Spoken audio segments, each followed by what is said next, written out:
스님, 정말 부처님 가피인 것 같습니다. 가기로 했던 지역, 이사 가기로 했던 지역과 이사 가기로 했던 집들이 자꾸 계약이 자꾸 깨져버려서 좀 심란했는데, 나중에 알고 봤더니 그 지역에 그런 안 좋은 문제들이 생겼다는 거예요. 나중에 알고 봤더니 오히려 그 가고자 하는 집에 일찍 들어갔더라면 나중에 마음 상하고 오히려 마음이 오랫동안 심란한 일들이 생길 뻔했는데, 계속 계약이 엇나가고 파토나고 계약이 깨져버리면서 나중에 알고 봤더니 그쪽에 이사 안 가기를 잘했구나라는 그런 놀라운 그런 뒷 소식을 듣게 되었다라는 그런 말씀을 하면서, 이런 거 소소한 거 하나하나가 부처님 가피인 것 같습니다. 오늘은 특별한 시간을 가져볼까 합니다. 제가 평소에 우리 불자님들께 소중한 편지를 많이 받아요. 그래서 메일로 보내주신 분도 있고 또 직접 손편지를 써서 보내주시는 분들도 계시는데, 그 한 분 한 분의 편지를 다 방송에서 소개해드리고 싶었는데, 방송 사정상 또 이렇게 이야기의 흐름상 그 한 분 한 분의 소중한 편지들을 일일이 방송에서 많이 다 소개를 못 해드렸습니다. 그래서 그동안 좀 편지는 받았는데, 제가 편지 받으면 다 읽어보거든요. 워낙 우리 소중한 불자님들이 한 땀 한 땀 정성 들여서 써주신 거기 때문에 그게 편지는 다 읽어보는데, 그 중에 좀 묵혀두었던 편지들이 있어요. 이걸 좀 한번 읽어드리고 싶은데 하면서도 묵혀두었던 편지를 오늘은 3편 정도 추려가지고 오늘 이번 시간에는 우리 불자님들의 소중한 그런 마음이 담긴 이렇게 편지를 읽어드리는 그런 시간 가져보도록 하겠습니다. 내용들이 참 좋아요. 그래서 여러분들 한번 천천히 그렇게 귀를 열고 경청하시면서 여러분들 불심에 큰 도움이 되었으면 합니다. 자, 첫 번째 편지입니다. 어느 보살님께서 보내주신 편지예요. 읽어보겠습니다. 광우 스님께, 광우 스님 안녕하세요. 저는 2019년 5월에 유방암 3기를 진단받고 11월에 전이가 되어 4기로 지금껏 투병 중인 서아무개라고 합니다. 이거 참 지금 암 투병 중이시네요. 네, 지금 많이 힘든 시기이시겠지만 그렇게 항상 염불하시면서 이렇게 마음의 업장을 참여하시고, 그리고 이 불보살님의 가피에 의지하면서 비록 몸이 지금 아프신 상황이겠지만 이 마음 공부를 잘 챙겨 가시기 바랍니다. 빨리 쾌차하셨으면 좋겠네요. 정신이 아득하고 힘들었던 시기에 광우 스님의 소나무를 우연히 듣게 되었습니다. 그동안 정신없이 살면서 잊어버렸던 부처님, 불성, 관세음보살 등 예전에 들었던 내용들이 조금씩 떠올랐습니다. 그러니까 예전에 평소에 절에 다니셨던 분이셨군요. 그러다가 이제 우연히 이렇게 소나무 방송을 보시게 된 거군요. 너무도 쉽게 초심자들이 불교를 접할 수 있게 재밌는 이야기로 풀어주시면서 듣다 보면 저절로 불심이 생기게 해주시는 법문에 첫 회부터 찾아 들으며 아주 큰 힘이 되었습니다. 저의 이야기가 우리 불자님께 조금이라도 힘이 되었다면 저도 진심으로 영광으로 생각합니다. 편지를 보낸 사연자들의 이야기를 스님이 읽어주시는 것을 들을 때면 사람들이 순수하고 진실되구나. 나는 어찌 저 사람들처럼 순수하지 못할까 하는 생각도 들곤 했습니다. 저리도 순수하고 진실하니 저분들이 기도가피를 받는 것이겠지요.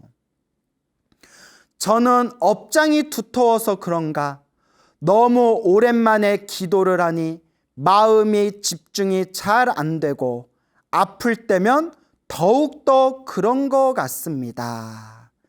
예, 마음에 집중이 안 되더라도 집중이 안 되면 그냥 안 되는 대로, 망상이 생기면 그냥 망상이 생기는 대로, 기도가 안 된다는 생각이 들면 기도가 안 된다는 생각이 드는구나 라고 그 마음조차도 그냥 흘려버리면서 그냥 지금 하고 있는 기도에 집중하면 됩니다. 내가 지금 관세음보살 한번 부를 때, 지장보살 한번 부를 때, 나무아미탑을 한번 부를 때, 그냥 연불 한번 할 때 내 업장이 그만큼 내 업장이 떨어져 나간다.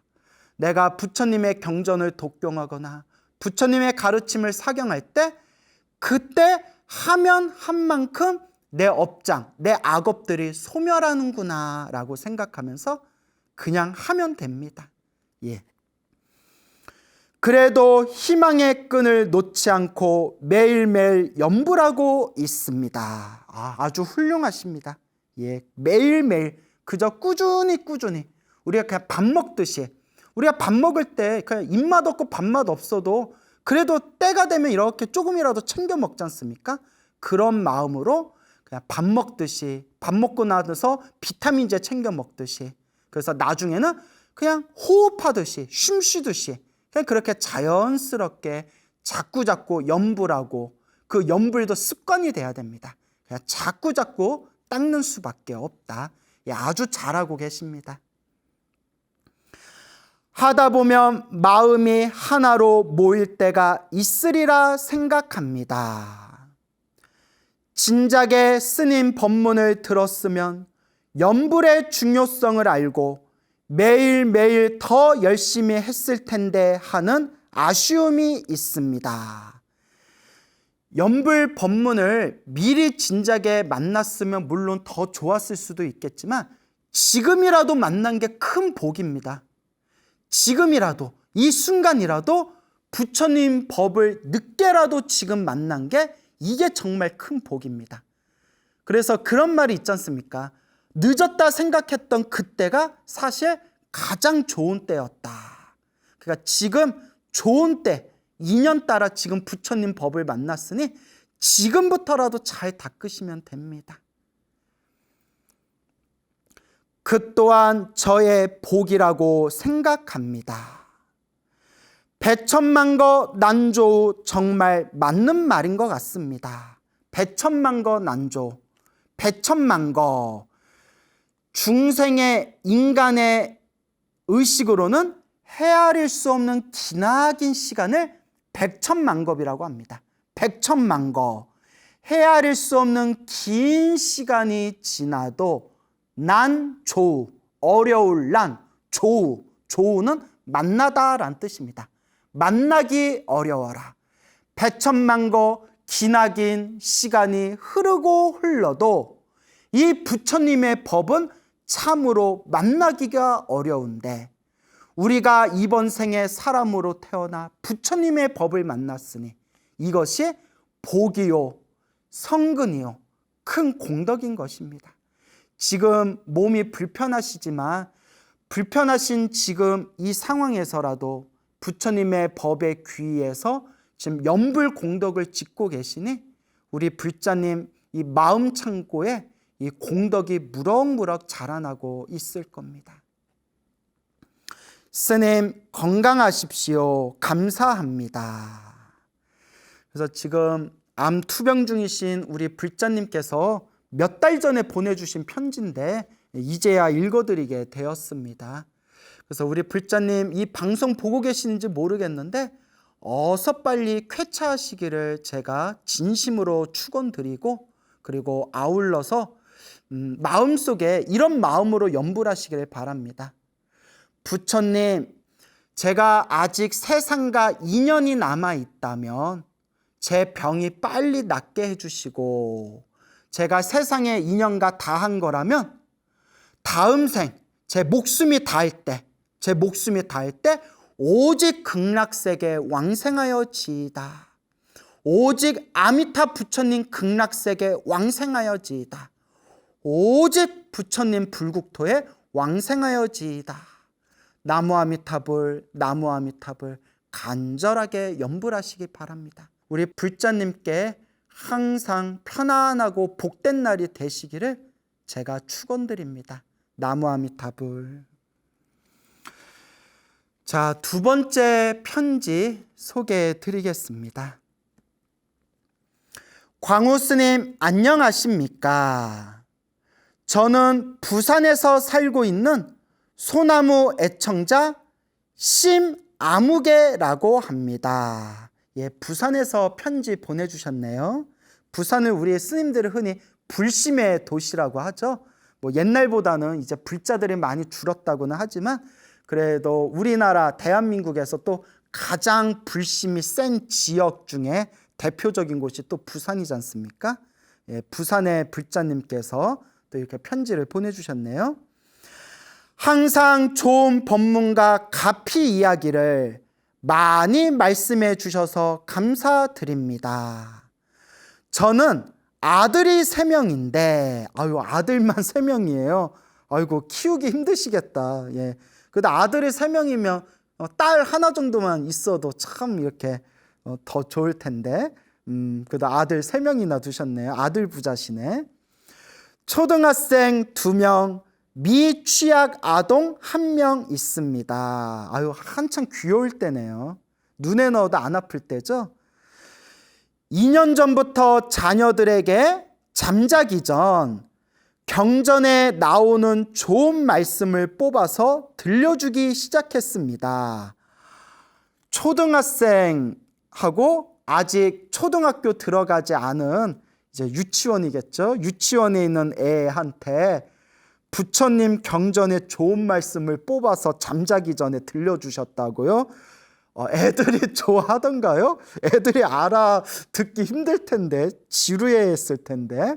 제 경험상 애들이 부처님 말씀 이렇게 읽어주면 처음에는 뭔가 듣다가 이렇게 집중을 못 하더라고요. 제가 보기에는 중요하고 주옥 같은 내용인데 아이들은 듣는 둥 마는 둥 집중도 안 하고 지겨워했습니다. 아버지 입장에서는 중요하다고 생각이 되겠죠. 아버지 입장. 이제 우리 어른 입장에서는 얘들아 이거 중요한 건데 왜 집중을 안 해? 근데 애들이 부처님 경전 이해하기는 조금 어렵죠. 아이들은 듣는 둥 마는 둥 집중도 안 하고 지겨워했습니다. 그렇게 한 달 정도 하다가 아이들이 재미없어 하기에 애들이 더 크면 하겠다고 생각하고 중단을 했습니다. 그리고 나서 1년 전쯤 우연히 광우 스님 소나무를 보게 되었습니다. 1년 전에 이제 보시게 되었군요.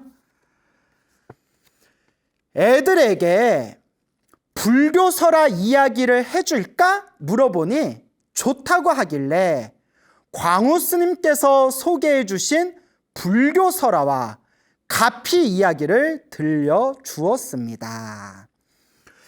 원래 소나무가 처음 시작한 게 이제 한 5년 정도 돼요. 너무 많이 했다. 오래 했네요. 5년 정도 했으니까. 5년 정도 됐는데 처음 소나무 컨셉이 쉬운 불교. 그러니까 불교를 모르는 사람들, 왕초보들도 그냥 쉽게 다가갈 수 있는 그냥 쉬운 불교, 스토리텔링 쉬운 불교, 그게 이제 컨셉이었거든요. 그래서 그냥 쉬운 이야기, 어려운 이야기 쓰지 말고 불교설화라든가 가피 이야기라든가 그런 어떤 부처님의 말씀 중에서 최대한 쉽게 전달하자. 그래서 왕초보를 위한 쉬운 불교, 스토리텔링 쉬운 불교, 이게 컨셉이었는데 웬걸요? 오히려 절에 오래 다니신 분들이 더 좋아하시더라고요. 왜냐하면 그냥 절에만 다니면서 그냥 불교를 계속 어렵게 느껴졌던 게 소나무를 들으면서 그 쉬운 내용들을 통해서 굉장히 머릿속에 정리가 많이 되셨대요. 그리고 의외로 놀랍게도 애들은 생각지도 못했거든요. 근데 애들이 그렇게 소나무를 좋아한대요. 그게 이제 쉽고 재밌으니까 그런 것 같아요. 쉽고 재밌으니까. 그래서 가끔 그런 얘기를 하시는 분들이 있어요. 왜 그렇게 쉬운 이야기만 하냐? 왜 그렇게 수준 떨어지는 이야기만 하냐? 그래서 실은 여러분, 소나무가 불자님들에게 엄청나게 사랑받은 것도 사실이지만 이렇게 좀 생각이 꼬인 분들 중에서는 맨날 저렇게 맨날 불교설화 이야기하고 가피 이야기하고 저렇게 귀신 씨나라 까먹는 얘기하고 저렇게 수준 떨어지는 이야기만 한다라고 이렇게 꼬아서 생각하는 분들도 덜어 있어요. 소나무도 이렇게 호불호가 있는 것 같아요. 그런데도 이제 저는 제 스스로 의미를 가진 게, 스님, 불교에 관심이 없었는데 소나무를 듣고 제가 불자가 되었어요. 스님, 제가 예전에 안 좋은 일을 겪어서 절에 안 다니기 시작했는데 소나무를 듣고 마음에 다시 믿음이 생겨서 다시 절에 열심히 다니기 시작했어요. 스님, 제가 소나무를 보고 나서 기도를 열심히 해서 엄청나게 가피 받았어요. 스님, 우리 애들이 불교에 관심이 없었는데 소나무 듣더니 지들이 재밌어서 자꾸 듣더니 애들이 불자가 됐어요. 그런 수많은 분들의, 한두 분도 아니고 엄청나게 수많은 분들의 감사 인사를 받고 제가 너무나 영광이고 너무나 내가 불자님들께 고맙고 내가 정말 부처님의 은혜에 조금이라도 갚고 있구나라는 그런 어떤 자신감이라고나 할까요? 그런 게 이제 확신이 딱 들어서 주변에서 꼬인 사람들이 이러쿵저러쿵 얘기해도 별로 신경을 안 써요. 모두 다 자기의 몫이 있지 않습니까?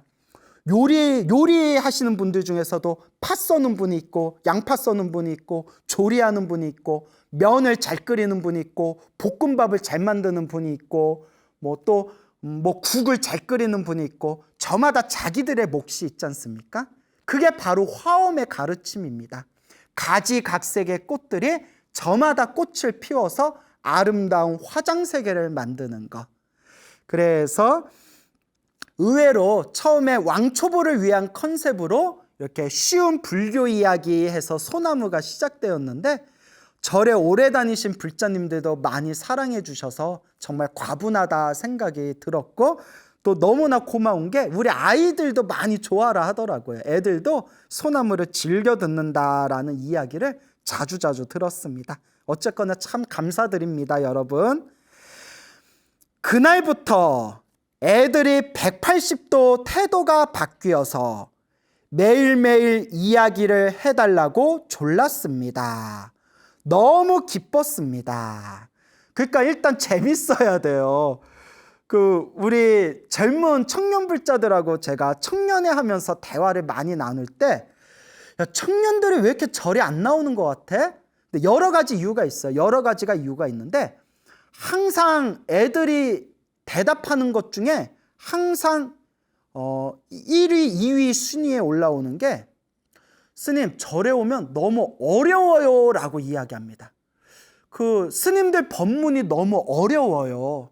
그래서 힐링하고 싶고 마음에 좀 의지가 되고 싶어서 절에 왔는데 스님들 법문 듣다 보면 너무 어려워서 무슨 말인지 모르겠습니다. 그래서 절에 대한 흥미가 많이 떨어집니다. 불교에 대한 그런 재미가 많이 떨어져서 굳이 이렇게 저절로 마음에서 멀어지는 것 같습니다.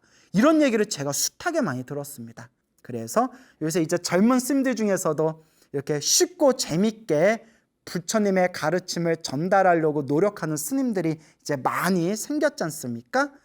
그래서 이와 같이 왕초보, 또 우리 아이들한테 부처님의 가르침을 전할 때는 이렇게 좀 쉽게 다가가는 그런 지혜도 필요할 것 같습니다.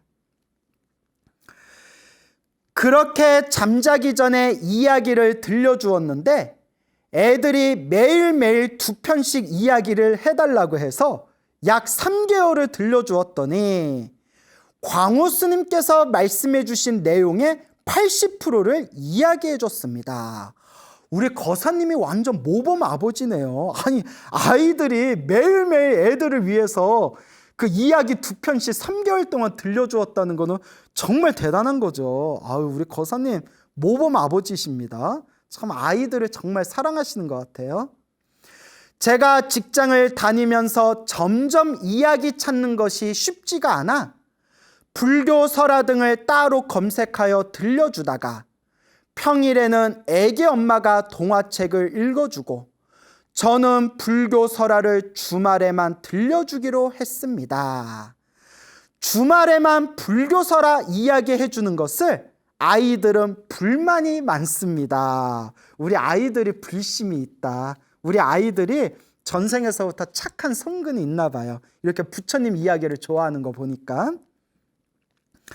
그리고 광우 스님께서 방생에 관한 이야기도 많이 해주셔서 제가 방생에 대해 많은 연구도 하고 붕장어 왕밤송이게 꿩을 사서 아이들과 직접 방생을 하기도 했습니다. 훌륭하십니다.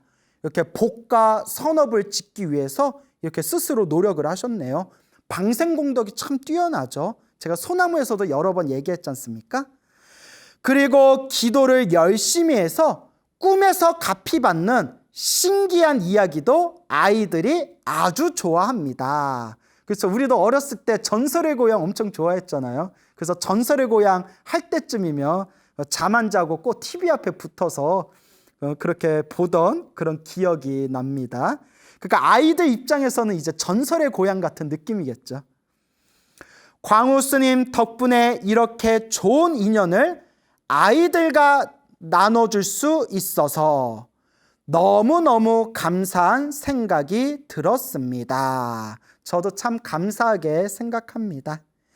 저는 평소에도 주변에 널리 소나무를 홍보하고 있습니다. 앞으로도 계속 시청하면서 팬으로서 항상 응원하겠습니다. 스님, 질문이 하나 있습니다. 어떤 분의 법문을 듣는데 방생할 때 물고기 풀어주는 것은 형식일 뿐 옛날이나 그렇게 했고 의미 없는 행동이며 대신 용왕기도만 하면 된다고 들었는데 맞는 말씀인지요? 방생을 해서 물고기 풀어주는 거는 뭐 의미가 없고 다 옛날의 형식일 뿐이고 용왕기도만 하면 된다. 누가 그렇게 얘기를 하셨나 봐요. 그래서 누가 그런 이야기를 하셨는지 모르겠는데 그분 말이 맞을 수도 있겠지만 저는 항상 경전에 근거를 두거나 혹은 경전에 안 나오는 내용은 경전을 공부하신 큰 스님들의 말씀에 근거를 둬야 된다. 저는 항상 평소에 그런 말씀을 자주 드리잖아요. 제가 알기로는 방생이 왜 훌륭한 거면 방생이 왜 훌륭하냐면 죽어가거나 죽을 수 있는 존재, 묶여있는 존재들을 살려주거나 자유롭게 풀어주는 거잖아요. 그 속에서 공덕이 생기는 거거든요. 그런데 방생의 진정한 의미는 실제로 생명의 존재를 살려주는 거, 생명의 존재들을 자유롭게 구속에서 자유롭게 풀어주는 거, 그 속에서 선업과 공덕이 쌓이게 되는 건데 그런데 물고기 풀어주는 거는 그냥 형식적인 의미일 뿐이다 라고 이야기하시는 거는 제가 공부한 바에 의하면 방생을 잘못 이해하고 계신 분인 것 같은데요. 왜 그렇게 얘기했는지 모르겠네요. 그리고 대신 용왕기도만 하면 된다? 글쎄요. 예, 저는 아니라고 봅니다. 예, 저는 오히려 이렇게 말씀드릴게요. 제 입장에서는 용왕기도는 안 해도 돼요, 여러분. 우리는 불자잖아요. 불자는 오로지 불보살님만 의지하고 불보살님에게 기도하면 나머지 호법신장, 산신, 용왕할 것 없이 모든 호법신장들이 다 알아서 우리를 지켜줍니다. 그러니까 진정한 불자라면 산신기도, 칠성기도, 용왕기도 같은 신기도에 의지하지 마시고 항상 불보살님께 의지하면서 그렇게 마음을 닦아라라고 말씀드리고 싶고 방생의 진정한 의미는 생명을 살리는 게 그거에 의미가 있는 거기 때문에 당연히 죽어가는 물고기를 풀어준다거나 묶여있는 꿩들을 자유롭게 풀어주는 거 그게 진짜 방생의 공덕이 되는 거지. 야야야 풀어줄 필요 없어. 그냥 용왕기도만 올리면 돼. 이거는 저는 옳지 않다고 봅니다. 제 개인적인 생각입니다. 하여튼 좋은 편지 보내주셔서 너무 고맙습니다. 자, 세 번째 이야기입니다. 이거 상당히 아주 감동스러운 이야기인데요. 한번 잘 들어보시기 바랍니다. 나무 아미타불 불법승 삼보에 귀의합니다. 안녕하십니까? 저는 한국 남자와 결혼한 조선족 아무개입니다. 조선족 분이시군요. 저는 나이가 50이고 3남매를 두고 있습니다. 중국 길림성에 있는 시골에서 자랐습니다. 저는 어렸을 때부터 부모님 속 한번 안 태우고 착하게 컸습니다. 어렸을 때부터 심성이 착한 분이었나 봐요. 1990년대 한국과 수교를 맺고 저희 부모님과 다른 분들도 한국에 돈 벌려고 나오려다 사기를 당해서 빚을 많이 졌습니다. 아이고 어쩌나.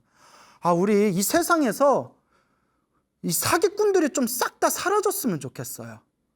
정말 이 스님으로서 이런 얘기하면 안 되는데 이 쓰레기들, 남 뒤통수 치고 남의 피눈물로 먹고 사는 이 사기꾼들, 이 쓰레기들, 그 업보를 어찌하려고 그럴까요? 나무 아미타불, 이 세상의 고통이 사라지기를 바라지만 이 세상은 사바세계, 참아야만 살 수 있는 세계인 것 같다.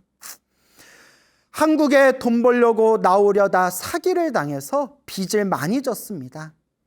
그래서 저희 부모님은 고향에도 못 가고 타지에서 식당을 했습니다. 식당 장사는 잘 되었지만 부모님 두 분이 자주 싸웠습니다. 저는 그곳에서 벗어나고 싶었습니다. 때마침 한국에 살고 있는 남편이 중국에 왔다가 2년이 되어 결혼을 했습니다. 남편이 성실한 것 같았습니다. 결혼 2년까지는 착실하게 살다가 애들을 낳으면서 조금씩 술도 늘더니 1997년에 사업이 부도가 났습니다. 아유 어쩌나. 이때가 이제 IMF 시기 때였죠, 우리나라. 그래서 이때부터 집안이 크게 기울기 시작했나 보군요. 아이고 안타깝습니다. 큰 빚을 지고 남편 고향으로 내려와서 시어머님과 같이 살게 되었습니다. 시어머님도 술을 좋아했는데 술을 드시면 입에 담지도 못할 욕설을 퍼붓고 아이들에게도 함부로 대했습니다. 이상하게 우리 중생들 팔자가 설상가상이라고 뭐가 일이 꼬이면 막 걷잡을 수도 없이 자꾸 나쁜 일이 생길 때가 있어요. 우리 불자님들도 인생 살아오면서 고난을 겪은 분들 중에 그런 거 경험한 적 있죠.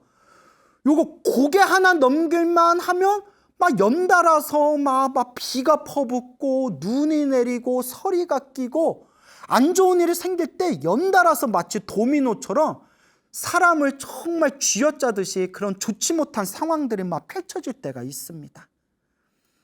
그때 필요한 게 사실 기도거든요. 그때 우리가 간절한 기도로 업장 참여를 하면서 그 고비를 이겨내야 되는 겁니다. 근데 참 쉽지가 않죠. 쉽지가 않지만 그렇게 우리가 닦아나가야 되는 겁니다. 저는 식당에 일을 다녔습니다. 애들 키울 형편이 되지 않아서 할 수 없이 중국 친정집에 애들을 맡기러 갔다가 한국으로 돌아오는 길에 교통사고가 났습니다. 남편도 있고 시어머니도 계시는데 오죽하면 애들 키울 형편이 안 돼서 중국 친정집에다가 애들을 맡겼겠어요. 그때 어머니로서의 가슴이 얼마나 찢어졌겠어요.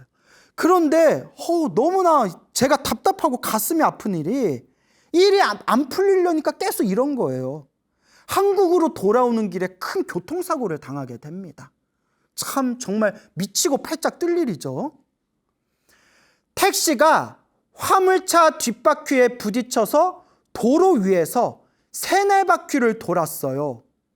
안경도 어디로 날아가고 무엇이 뜨뜻미진한 것이 내려오는데 이마가 쫙 찢어져서 왼쪽 눈썹 쪽에 밀려와 있더라고요.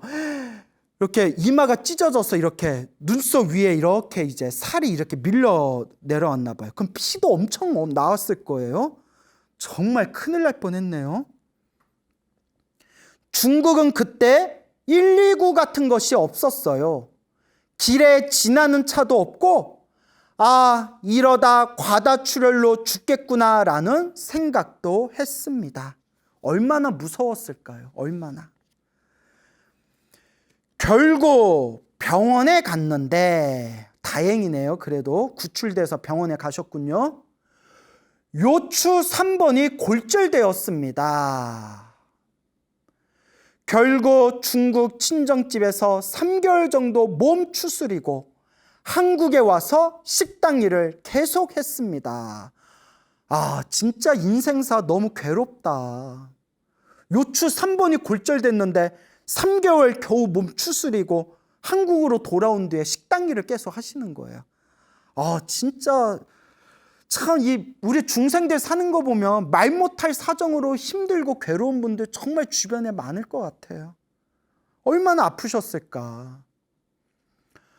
어깨도 아프고 허리의 통증 때문에 밤에 잠자기조차 무서웠어요. 아침에 일어날 수가 없었습니다.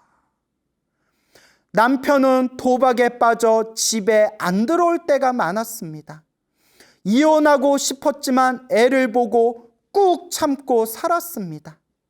불교에 대해서는 전혀 모르고 동네 작은 암자 비구니 스님께 점 보러 가면 부처님 앞에 공양 올리고는 했습니다.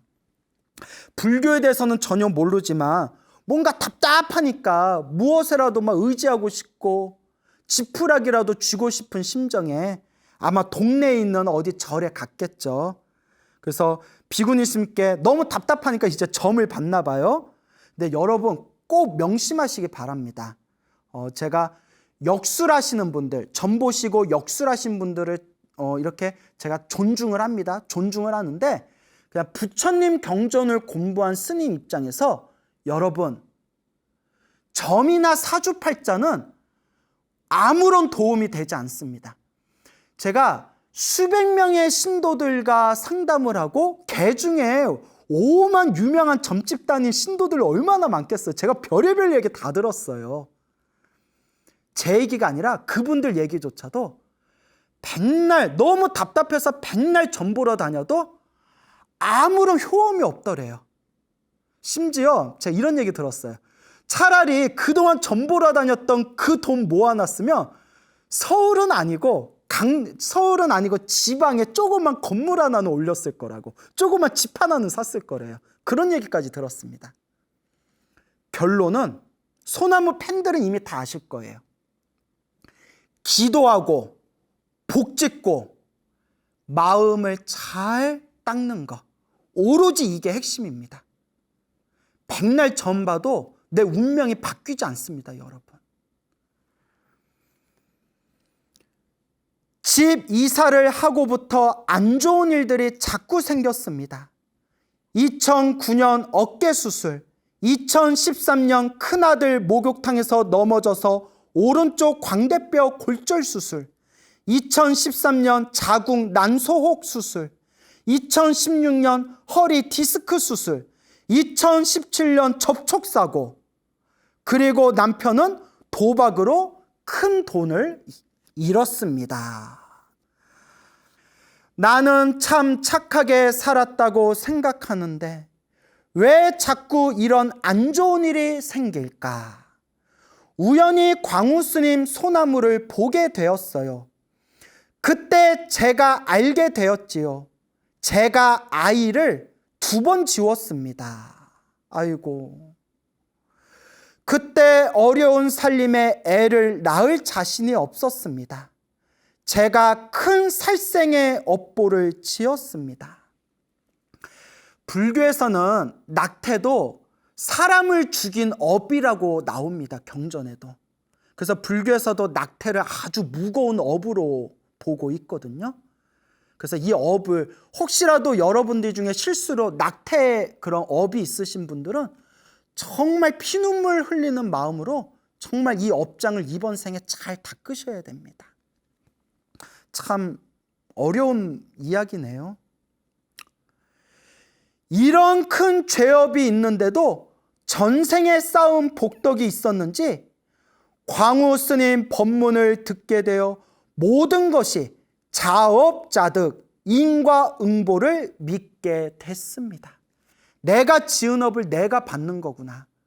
이 인연법, 이 인과업보의 가르침을 믿게 되었다고 합니다. 정말 대단한 겁니다. 여러분, 부처님의 이런 인연법의 가르침, 부처님의 가르침, 부처님의 법을 듣고 마음에 믿음이 생긴 것은 전생의 복과 공덕, 성근, 착한 뿌리가 있기 때문입니다.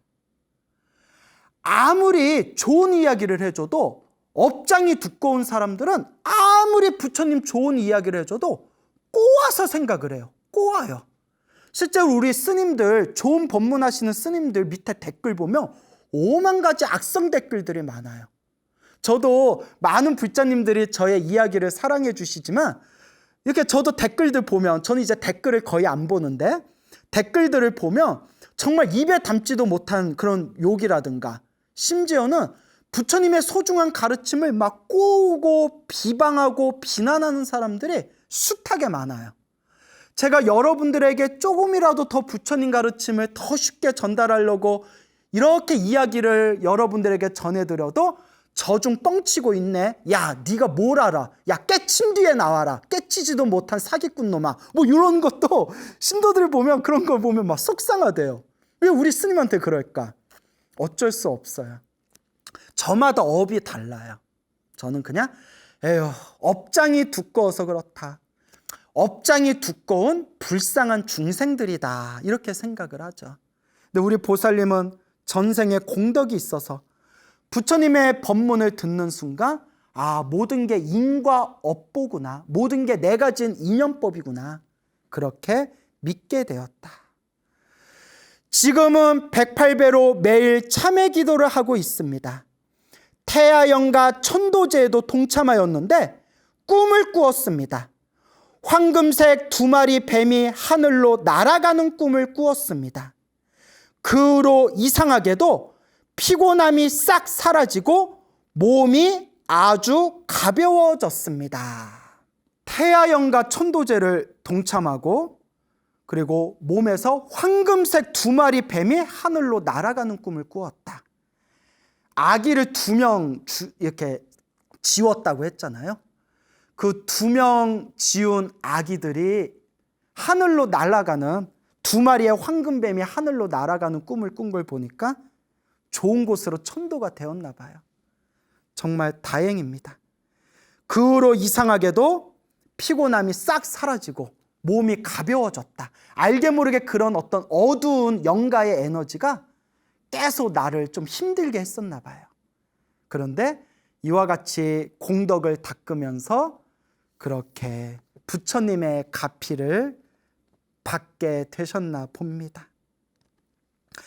그리고 가장 기쁜 것은 무량수 열애의 자항법사님께 아미타불 연불의 가르침을 배우게 되었습니다.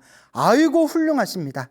그 무량수 열애회라는 그런 단체가 있어요. 제가 소나무에서도 몇 번 소개를 드렸는데 이 무량수 열애에 여기에 이제 지도 법사로 활동하고 계시는 그런 자항거사님이라고 계세요. 이제 김성우 거사님이시죠. 그래서 비움과 소통이라는 그런 불교 출판사도 운영하시는 아주 정말 제가 보기에 이 시대에 정말 모범적인 그런 수행 거사님이시거든요. 그래서 저도 이렇게 소나무에서 무량수 열애 몇 번 소개해 드렸는데 정말 잘하셨네요. 무량수 열애에서 아미타불 연불의 가르침을 배우게 되었다. 정말 잘하셨습니다. 이 말법 시대 최상의 가르침이 바로 이 나무 아미타불 연불 정토법입니다. 우리 보살님이 그래도 한 가닥 복이 있어서 이렇게 부처님의 바른 법을 만나신 겁니다. 아침 저녁으로 무량수경을 독송하고 아미탑을 연부를 하고 있습니다.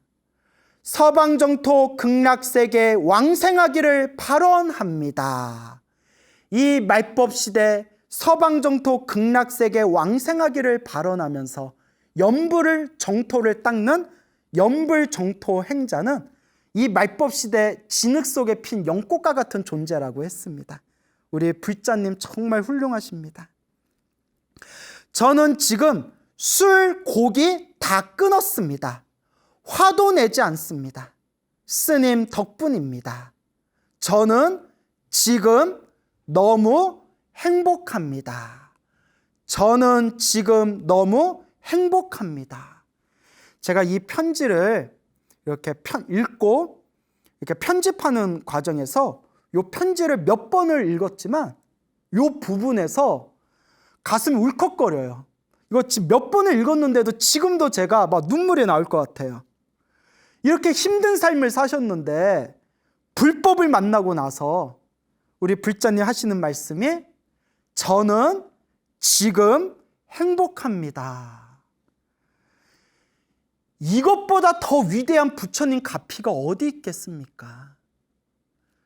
부처님의 법을 만나서 지금 이 순간 행복할 수 있다는 이것이야말로 최상의 최고의 부처님 가피가 아니겠습니까? 정말 훌륭하십니다, 부처님. 저는 죄를 닦는 마음으로 3월부터 어머니를 모시려 합니다. 어머니께서 치매가 있어요. 물론 쉬운 일은 아니지만 돌아가실 때까지 잘 모시려 합니다. 어머니가 시어머니인지 친정어머니인지 잘 모르겠네요. 근데 이제 치매에 걸리신 어머니를 이제 모시겠다 하셨는데 정말 대단한 마음가짐이네요. 우리 불교에서 복을 땄는데 복 땄는 방법 중에 가장 으뜸이 간병이다라는 말이 있습니다. 간병. 병이 든 사람을 간호해 주는 복이 가장 큰 복을 닦는 거다 해서 8가지 복 닦는 것 중에서 첫 번째가 간병복이다라고 그렇게 경전을 보다 보면 나오거든요. 그렇게 큰 스님들 법문을 보다 보면 나오는데, 그러니까 치매에 걸리신 병이 있으신 어머니를 제가 평생 마지막까지 잘 모시겠습니다. 이런 마음 자체가 엄청난 지금 복과 선업과 공덕을 닦고 계시는 겁니다. 스님 성불하십시오. 너무 감사합니다. 발 보리심 일양전념 나모 아미타불 나모 아미타불 나모 아미타불. 편지 보내주신 불자님 너무 감사드립니다. 이렇게 오늘 여러분들께 세 분의 편지를 그동안 좀 묵혀놨던 것 중에서 세 분의 편지를 소개해 드렸습니다. 첫 번째 편지의 주인공이신 우리 투명생활하고 계시는 우리 불자님 어서 쾌차하시기 바라고, 그리고 혹시 이번 생에 연을 다했다 하더라도 다음 생 더욱더 아름답고 행복한 그런 불법과의 소중한 인연 맺으시기를 그렇게 제가 또 진심으로 간절하게 축원드리는 바입니다. 우리 첫 번째 편지 보내주신 우리 불자님 나날이 행복하시기를 진심으로 축원드립니다. 두 번째 편지 보내주신 우리 부산의 불자님, 우리 아이들한테 안부 전해주시고 항상 소나무 사랑해 주셔서 진심으로 감사드립니다. 그리고 세 번째 편지 보내주신 우리 이름은 제가 알지만 일부러 제가 이름을 밝히지 않은 겁니다. 우리 조선족 우리 보살님 정말 진심으로 훌륭하신 불자님이다. 제가 꼭 진심으로 제가 이 말씀 전해드리면서 부디 이번 생에 나무 아미탑을 연불 잘 닦으셔서 부디 이번 생에 나무 아미탑을 극락세계 서방정토 성불학교에 왕생하시기를 제가 발언드리는 바입니다. 감사합니다, 여러분. 여러분 행복해지고 싶습니까? 행복한 삶을 창조하고 싶습니까? 복을 지으십시오. 선업을 지으십시오. 공덕을 쌓으십시오. 복과 선업과 공덕의 힘이 여러분들을 진정한 행복의 길로 이끌어 줄 것입니다. 여러분 성불하십시오.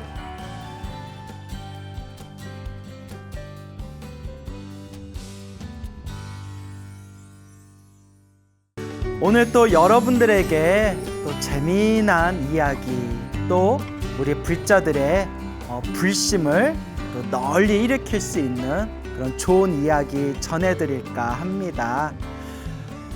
얼마 전에 어느 젊은 여성 불자님께서 직접 전해주신 이야기입니다. 그 아주 불심이 깊은 그런 젊은 여성 불자님이 계세요. 그분께서 또 이제 직접 또 우리 소나무 시청자분들을 위해서 전해주신 또 소중한 이야기를 오늘 여러분들에게 소개해 드릴까 합니다. 이 불자님의 증조 할아버지, 그러니까 증조 할아버지면 뭐 여러분 다 아시겠지만 내 아버지의 할아버지를 증조 할아버지라고 하죠. 나한테는 우리 아버지의 할아버지를 증조 할아버지라고 하잖아요. 그런 증조 할아버지 때에 그 증조 할머니 본처가 있었다고 합니다. 첫 번째 부인 본처가 있었는데, 첫 번째 부인이신 증조 할머니가 계셨는데 아이를 낳지 못했대요. 아이를. 그래서 아이를 낳지 못해서 소박을 맞았대요. 지금 같으면 상상도 못할 일이죠.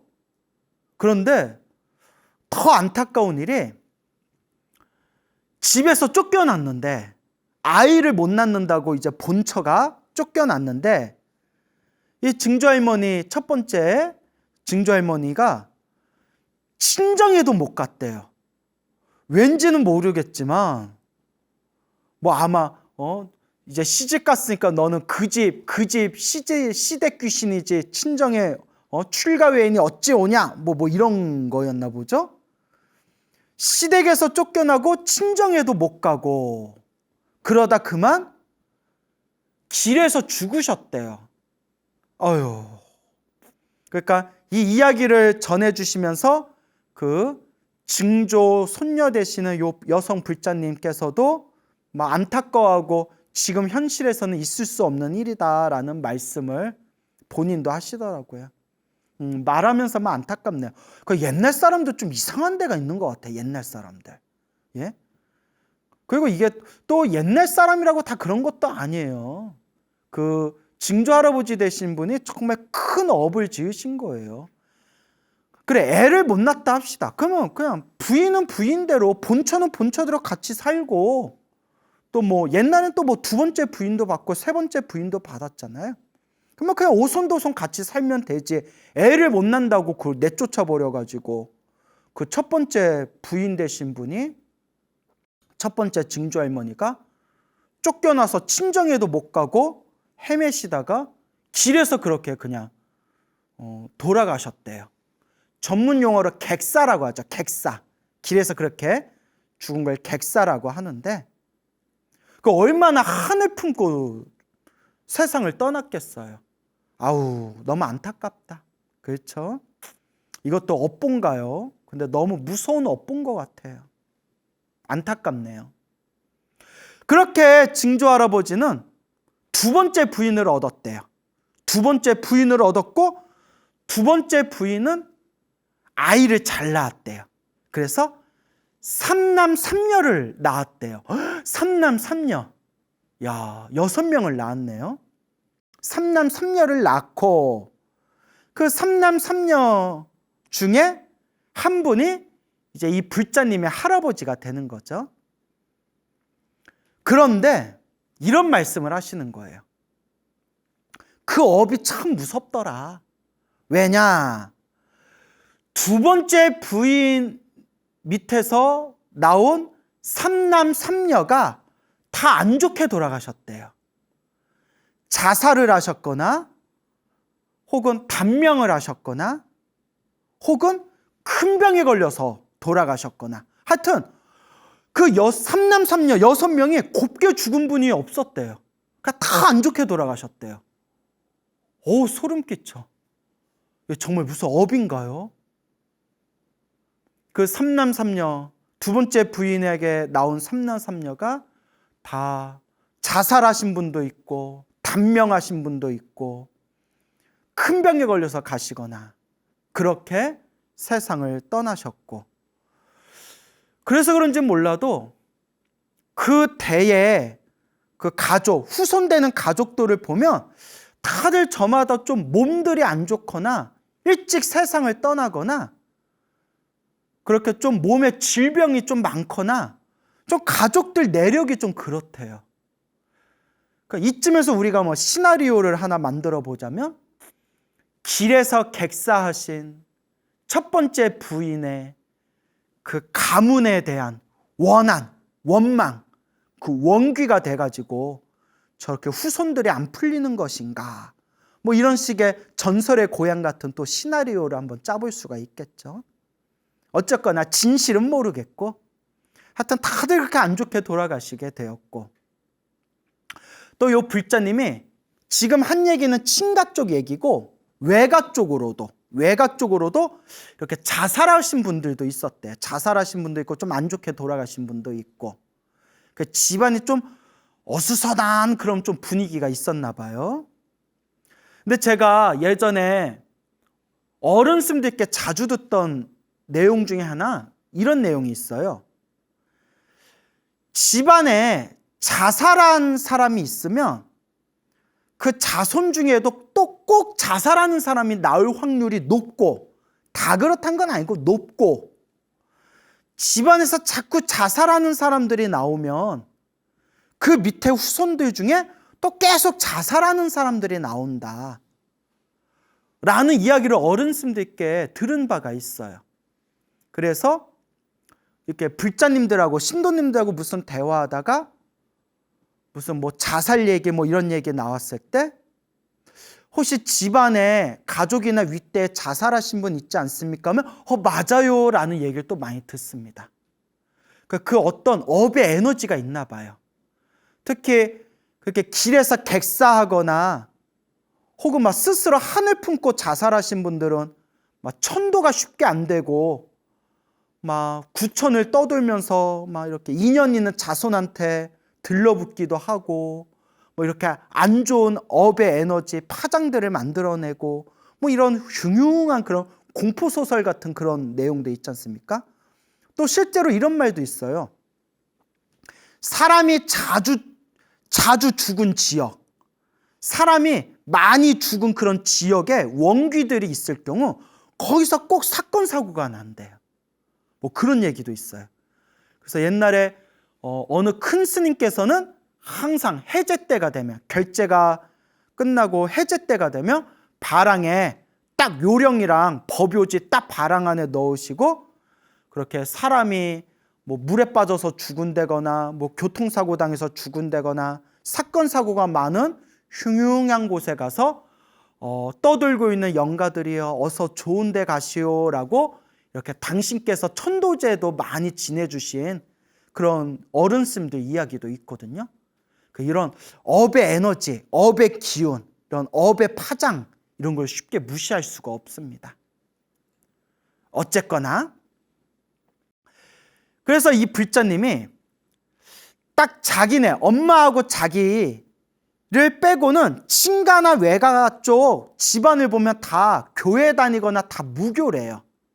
그러다 보니까 뭐 조상님들을 위해서 제사를 지낸다거나 뭐 천도제를 지낸다거나 이런 집안이 없대요.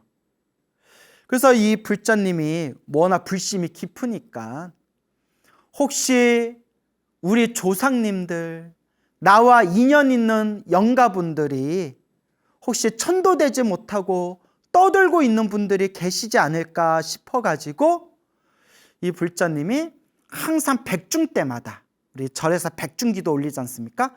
백중 때마다 늘 그런 인연 있는 그런 조상 영가들을 그렇게 정성껏 기도를 올렸고, 그리고 매년마다 합동천도제를 올렸대. 합동천도제.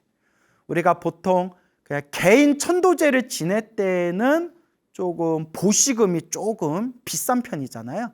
근데 이제 사찰에서 이렇게 신도분들에게 부담을 줄여주기 위해서 합동으로 뭐 10명, 20명 팀을 만들어서 합동으로 또 지내는 합동천도제가 있지 않습니까?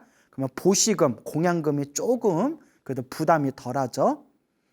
그래서 매년마다 백중기도 정성껏 올리고 매년마다 그렇게 합동천도제도 올리는데, 그렇게 백중기도 올리고 합동천도제 올릴 때에도 스님에게 그냥 맡기는 게 아니라 늘 스스로 그런 자신과 인연 있는 영가분들을 위해서, 그리고 그런 집에 가문의 그런 조상 영가들을 위해서 정성껏 아미타경을 독송해주고 아미탑을 연불하고 광명진언을 연불하면서 그렇게 영가들이 천도되기를 간절하게 발언을 하셨다고 합니다.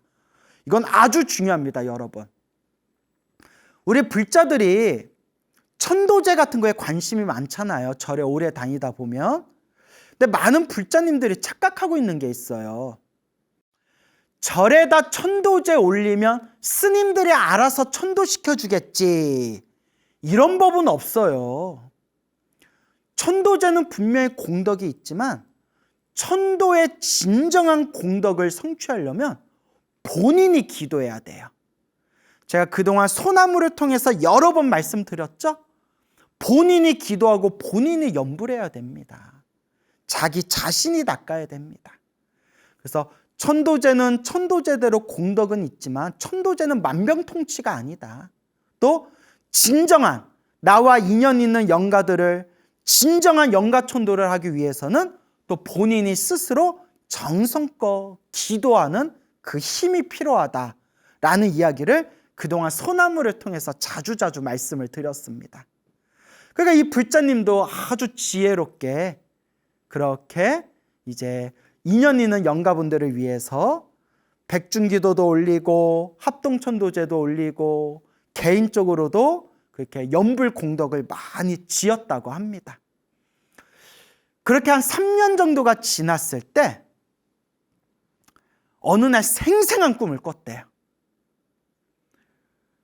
눈앞에 수많은 남자와 여자들이 보이는데 아주 하얀 옷을 입고 있더래요. 아주 하얀 옷에 그 옷자락에 아주 화려한 자수, 화려한 그런 자수가 수놓아져 있고 마치 풀을 빳빳하게 풀을 먹인 것처럼 딱 옷이 각이 져가지고 아주 새하얗고 화려한 자수로 그런 화려하게 그런 아주 각이 딱 잡힌 그런 화려한 옷을 입고 수많은 남녀가 딱 대형을 맞춰가지고 아주 멋들어지게 아름답게 춤을 덩실덩실 추고 있더래요. 그 모습이 얼마나 아름답고 예뻐 보였겠어요.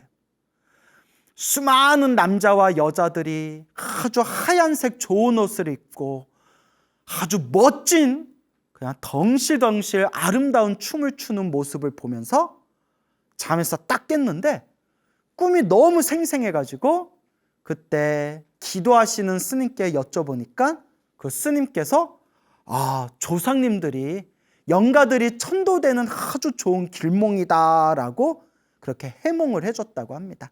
제가 봐도 맞는 것 같아요.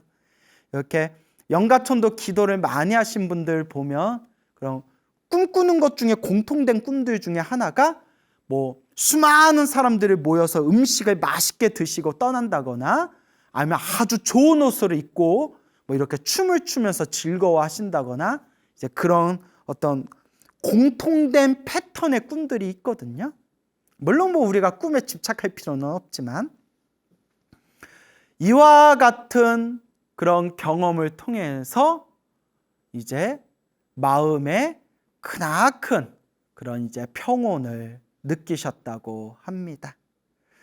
그래서 지금도 그렇게 당신과 인연 있는 그런 영가님들을 위해서 지금도 그렇게 기도를 잘하고 계신데요. 근데 이와 같이 이 불자님이 기도를 열심히 하고 연불공덕을 지었는지는 몰라도 자기가 개인적으로 이제 절에 다니면서 그 집안에 가문에 인연 있는 영가분들을 위해서 백중기도 올리고 합동천도제 올렸다는 것은 엄마하고 자기밖에 모르는 일이래요. 왜냐하면 뭐 친가나 외가나 다 뭐 교회 다니고 뭐 다들 타종교 믿고 뭐 무교여가지고 뭐 말해봤자 관심도 없고, 그래서 그냥 말도 안 했는데, 아니나 다를까 그런 꿈을 꾸고 나서 외숙모가 이런 얘기를 하더래요. 숙부가 돌아가셨는데 정말 그냥 시체가 멀쩡하지 않을 정도로 아주 참혹하게 그런 사고를 당하셔가지고 참 몸이 그냥 참혹할 정도로 그래 안 좋게 세상을 떠나셨대요. 뭐 큰 대형 사고가 있었나 봐요. 그렇게 세상을 좀 안 좋게 떠나가신 숙부가 있는데, 언젠가부터 외숙모가 이런 얘기를 하더래요. 야, 이상해. 세상을 떠난 숙부가 꿈에 환한 얼굴에 좋은 옷을 입고 환한 모습으로 꿈에 자주 나타나. 환한 모습으로 자주 나타나라는 얘기를 외숙모가 여러 번 얘기하더래요. 그때 이 불자님이 그래도 절에 다니고 스님들한테 들은 법문들도 있으니까 스스로 마음으로 이렇게 인연 있는 영가분들을 위해서 꾸준히 공덕을 지어주니까 이와 같이 천도제에 참석하지 않고 기도하지 않은 사람들조차도 그 기운을 느끼나 보구나. 이제 이런 것을 스스로가 짐작을 하셨겠죠. 이 불자님도. 그래서 앞으로도 더 열심히 기도하고 연불공덕을 지으면서 당신과 인연 있는 모든 영가와 또 조상님들이 다들 극락왕생하기를 발언하면서 열심히 연불하겠습니다 라고 저에게 말씀을 전해주시더라고요. 그래서 제가 참 잘하신다, 참 굉장히 젊은 불자예요. 젊은 불자님이지만 참 잘 닦아나가신다라는 그런 생각이 들었습니다. 이어서 이 같은 불자님이 또 재미난 가피를 하나 체험을 하셨대요. 이제 몇 달 전 일이겠죠. 우리 한참 집값이 올라가지고 한번 우리 대한민국이 한번 뒤집혀진 적이 있었잖아요. 집값이 고공행진 해가지고 아마 그때쯤이었던 것 같아요. 집값이 오르고 있었을 때 그분이 이제 어머니하고 그 경기도에 있는 신축 아파트에서 살고 있었는데, 여하튼 이런저런 사정으로 인해서 이제 지역을 이제 서울로 좀 이사를 가게 생겼대요. 좀 개인적인 사정들이 생겨서 살고 있는 경기도가 너무 좋았지만 개인적인 사정이 생겨서 이제 서울로 이사를 가야 되는데, 그러려면 이제 경기도에 있는 자기들 살고 있는 아파트를 이제 팔아야 이제 또 이사를 갈 거 아니에요? 집을 새로 구해서 경기도에 있는 이제 아파트 살고 있는 집을 팔려고 부동산을 갔대요. 부동산 아줌마가 지금 힘들어, 지금 안 돼, 집값이 계속 오르고 금리도 오르고 있어가지고 웬만해선 지금 안 팔려 이러더래요. 그러면서 한 가지 이제 꾀를 낸 게, 집값이 오르고 있지만 최저가로 내놔라. 최저가로. 집값이 오르고 있는 상황에 최저가로 내놓으면 사람들 이목이 관심을 받아서 그래서 집 보려고 사람들이 많이 올 거다. 그렇지 않으면 지금 집값이 오르는 추세라서 웬만해선 집 안 나간다. 이런 얘기를 하더래요. 그래서 알겠다. 우리도 빨리 이사 가야 되는 형편이니까 그렇게 하겠다 해서 일단 시세에 최저가로 올렸나 봐요. 아니나 다를까 여러 사람들이 집 보러 왔나 봐요. 집 보러 왔는데 별의별 사람들이 와서 그냥 속만 다 뒤집어 놓고 괜히 감정만 상하더래요. 그러니까 사람들 중에서는 이상한 사람들이 많은가 봐요. 와서 그냥 집 보고 마음에 들면 사고 마음에 안 들면 그냥 가면 되는데, 괜히 말 툭툭 던져서 괜히 꼬투리 잡고 괜히 감정을 건드리는 말을 툭툭 내뱉는 사람들이 있나 봐요. 하여튼 세상에 희한한 사람들 많아요. 그러다 보니까 괜히 집은 안 나가고 속만 상하고, 한참 시간이 흐른 뒤에 어머니하고 이제 이런저런 얘기를 하면서 이게 사람 힘으로 나갈 일이 아니다. 이거 빨리 이거 집을 팔아야 우리가 이사를 가든지 하는데 이게 사람 힘으로 나갈 일은 아니고, 그래, 믿을 건 부처님밖에 없다 해가지고 이제 부처님께 기도를 이제 간절하게 시작을 했대요.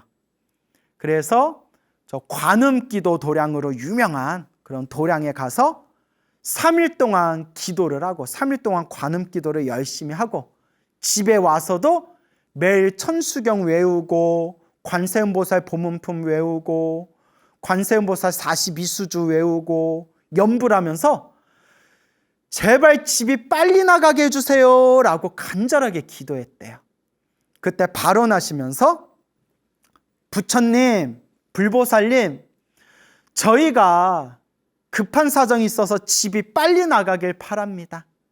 부디 이 집에 오셔서 이 집에서 행복하고 이 집에서 일이 아주 잘 풀릴 그런 분들이, 그런 좋은 분들이 이 집에 오셨으면 좋겠습니다 라고 그렇게 기도를 올렸대요. 그렇게 기도를 올렸는데도 집이 안 나가더래요. 집이 안 나가서 에라이 모르겠다 하고 계속 기도를 했대요. 3일 기도, 7일 기도, 또 3일 기도, 또 7일 기도. 그러니까 불심이 깊어요. 그렇게 집 빨리 나가게 해주세요 하면서 그렇게 또 기도 열심히 하는 거 보면 그것도 참 불심이 대단해요. 그렇게 기도하고 기도하다가 어느 날 3살짜리 아이가 있는 신혼부부가 찾아왔대요. 신혼부부가 찾아와서 이제 이런저런 대화를 하는데 뭐 금리, 뭐 대출이자 뭐 이런 여러 가지 문제나 사정이 있었나 봐요. 뭐 이런저런 대화를 하다가 이제 결론이 뭐냐면 그 신혼부부가 몇 천만 원만 더 깎아주세요 이랬대요. 몇 천만 원만 더 깎아주세요.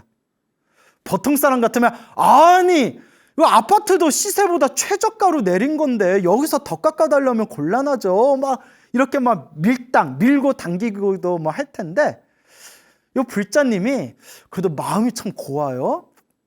무슨 생각을 했냐면 빨리 이거 집 정리하고 싶고 또 어차피 이사 갈 집인데 이 집으로 이익을 남길 생각은 없다라는 생각을 가지고 있었대요. 굳이 이 집으로 이익을 남길 생각은 없다. 그냥 이익 남길 생각은 없고 그냥 적정성에서 이거 빨리 팔고 어서 서울로 이사 가야 된다라는 생각이 들었대요. 그러니까 어떻게 보면 참 이렇게 욕심이 좀 적으신 분이에요. 최저가인데 최저가에서도 좀 더 깎아준 거죠. 그래서 좋습니다 하고 이야기가 잘 됐대요. 이야기가 잘 돼서 이제 그 아파트를 이제 그 신혼부부에게 이제 넘기기로 했는데, 나중에 계약이 잘 이루어지고 난 뒤에 이제 이런 이야기를 듣게 되었대요.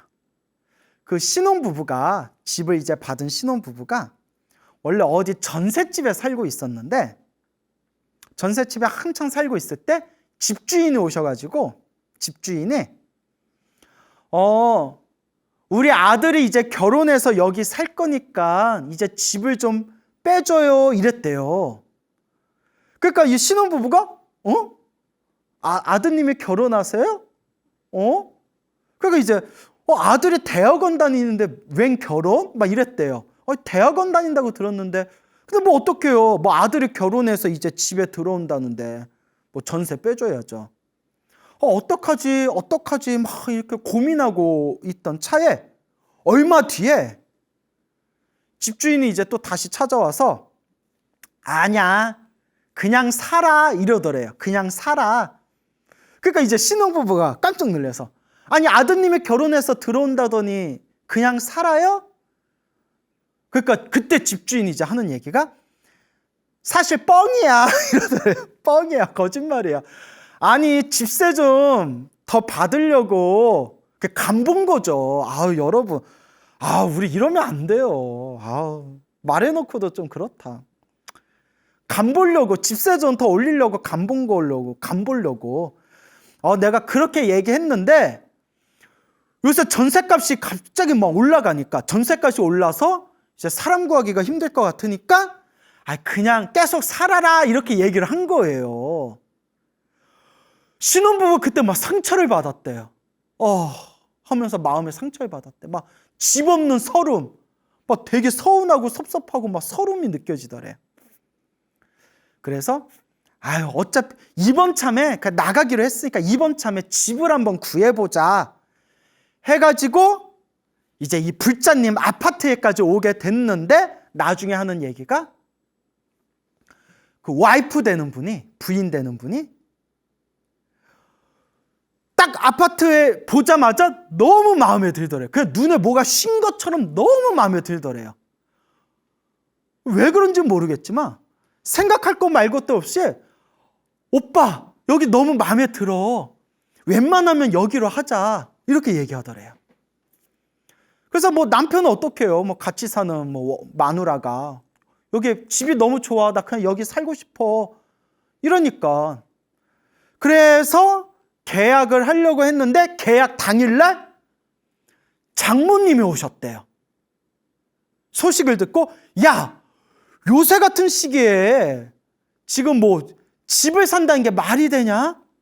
내가 가서 말려야겠다 하고 장모님도 그때 우리 철없는 딸 뭘 하면서 왔겠죠? 근데 아파트를 보고 장모님도 눈에 뭐가 쉰 것처럼 집이 너무 마음에 들면서 딸한테, 야, 선택 잘했다, 여기 괜찮다, 야, 그래, 야, 당장 계약하자 이렇게 이야기가 탁탁탁탁 돼가지고, 어쨌거나 기도하기 전에는 그렇게 그냥 속만 긁고 나가지 않던 집이 기도 열심히 하고 난 뒤에 정말 이 집을 원하고 이 집을 바라는 사람에게 이제 집을, 아파트를 넘기게 되었다고 합니다. 그래서 이분이 이게 부처님 가피가 아닐까요 하는데, 제가 보기에는 물론 기도했으니까 부처님 가피도 있겠지만 요 불자님의 마음이 좀 착하신 것 같아요. 욕심이 좀 적은 것 같아요.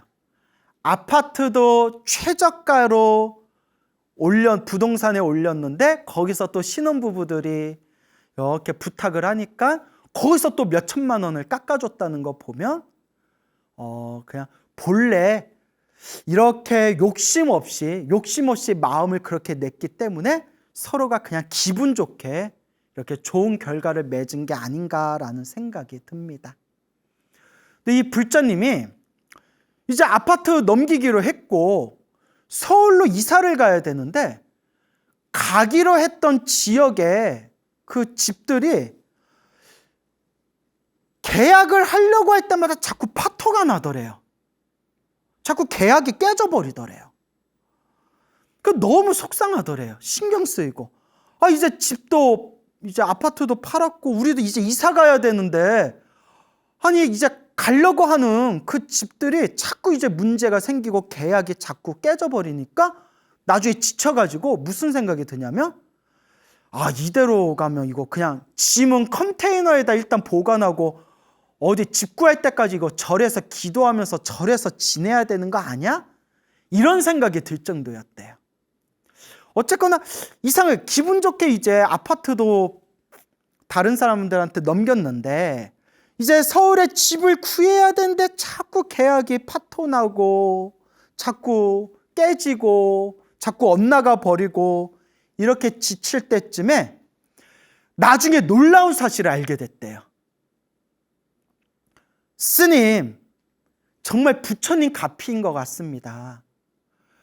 가기로 했던 지역, 이사 가기로 했던 지역과 이사 가기로 했던 집들이 자꾸 계약이 자꾸 깨져버려서 좀 심란했는데, 나중에 알고 봤더니 그 지역에 그런 안 좋은 문제들이 생겼다는 거예요. 나중에 알고 봤더니 오히려 그 가고자 하는 집에 일찍 들어갔더라면 나중에 마음 상하고 오히려 마음이 오랫동안 심란한 일들이 생길 뻔했는데, 계속 계약이 엇나가고 파토나고 계약이 깨져버리면서 나중에 알고 봤더니 그쪽에 이사 안 가기를 잘했구나라는 그런 놀라운 그런 뒷 소식을 듣게 되었다라는 그런 말씀을 하면서 이런 거 소소한 거 하나하나가 부처님 가피인 것 같습니다 라는 그런 말씀을 전해주셨습니다. 맞습니다. 우리가 기도를 하다 보면 좋은 일이 생길 때도 있고 나쁜 일이 생길 때도 있어요.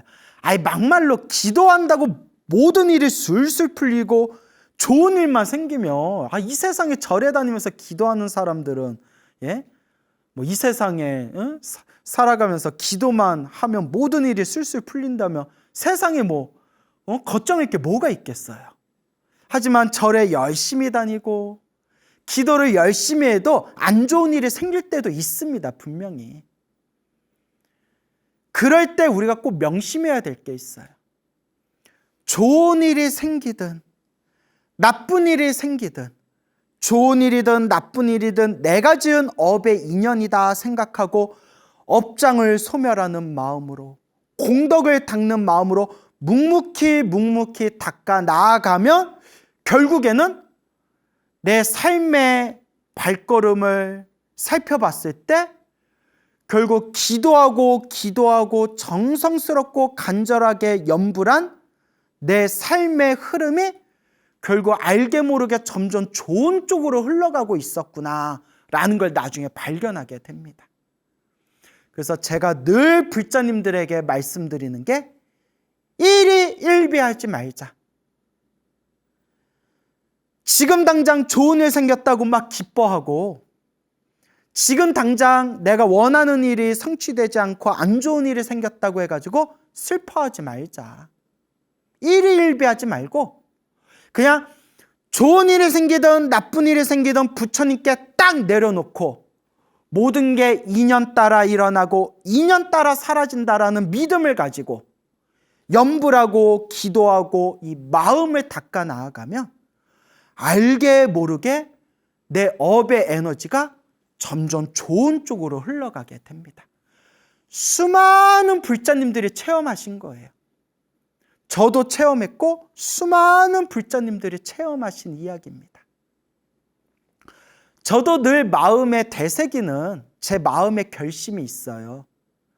저도 지금까지 이렇게 출가 생활을 하면서 염불도 많이 하고 제 나름대로 조금씩이나마 복을 짓고 그래서 제 나름대로 부처님 가피가 분명히 있구나라는 걸 아주 강렬하게 체험을 했지만 지금도 제가 더 열심히 염불공덕을 지어나가겠다라고 마음으로 되새기고 있지만 항상 제가 명심하는 것이 늘 좋은 일만 생길 수는 없다. 늘 좋은 일만 생길 수는 없다. 내가 아무리 기도 열심히 하고 복을 지어도 나쁜 일이 생길 때는 나쁜 일이 생긴다.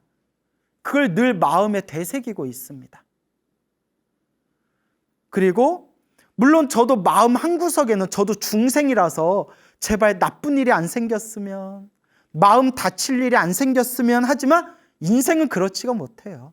어떻게 다 내가 지은 업의 인연인데 좋으면 좋은 대로 나쁘면 나쁜 대로 그 업의 인연들을 결국 제가 부딪혀 가는 건데 그래서 제가 살아가면서 앞으로 저도 사람 일은 어떻게 될지 모르겠지만 우리 평균 연령으로 따지면 제가 앞으로 그래도 40년은 더 살지 않겠어요? 40년은? 또 40년 하니까 또 까마득하게 남은 것 같네요. 근데 또 40년도 금방 흘러가겠죠?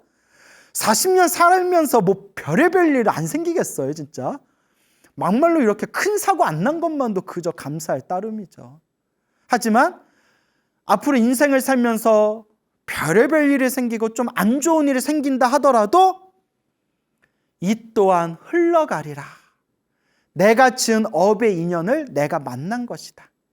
크게 받을 걸 작게 받고 있는 것이다 라고 내 마음을 잘 다스려야 되겠다라고 항상 되새기고 있습니다. 평생 수행하시고 평생 염불하시고 평생 기도하신 큰 스님들도 인생 살아오신 흔적들을 보면 안 좋은 일들도 많으셨어요. 아픈 적도 있고 다치신 적도 있고 심지어 막 사기당한 적도 있고 큰 스님도 사기당한 적도 있고. 그렇지만 그 수행을 많이 하신 그 큰 스님들이 한결같이 하신 말씀, 전생에 지었던 숙제를 갚았다, 빚을 갚았다라고 늘 말씀하시지 않습니까? 그러니까 불자 여러분, 우리가 기도하고 염불하고 복을 짓고 선업을 짓고 공덕을 닦는다는 것이 나쁜 일이 생기지 말아라 라는 뜻이 아니에요. 나쁜 일이 생기더라도 크게 받을 걸 작게 받는 거고, 나쁜 일이 생기더라도 내 숙제를 풀었구나, 내 남은 묵은 빚을 갚았구나 라고 내 마음을 다스리기 위함이에요. 그래서 부처님께서 항상 인연법에 대해서 말씀하신 겁니다. 일어나고 사라지는 것이 모두 다 인연이다. 일어나고 사라지고 우리 앞에 펼쳐진 모든 현상이 다 내가 지은 업의 인연이다 라고 말씀하셨습니다. 이와 같이 우리 불자들은 인연법을 믿고 이 인연법을 의지하고 이 인연법을 마음에 되새겨야 됩니다. 좋은 일도 나쁜 일도, 좋은 인연도 나쁜 인연도 다 내가 지은 업의 인연이구나, 다 내 인연법이구나. 그러면 결국 누가 닦아야 될까요? 맞습니다. 내가 닦아야 됩니다. 결국은 스스로 닦아야 됩니다. 스스로 닦는 마음으로 염불하고 복을 짓고 선업을 짓고 공덕을 닦는 겁니다. 그와 같이 닦고 닦다 보면 점점 업장은 소멸하고 점점 내 마음 창고에 행복의 열매는 가득 쌓이게 될 겁니다. 우리 불자 여러분, 늘 인연법을 명심하시기 바랍니다. 여러분, 행복해지고 싶습니까? 행복한 삶을 창조하고 싶습니까? 복을 지으십시오. 선업을 지으십시오. 공덕을 쌓으십시오. 복과 선업과 공덕의 힘이 여러분들을 진정한 행복의 길로 이끌어 줄 것입니다. 여러분, 성불하십시오.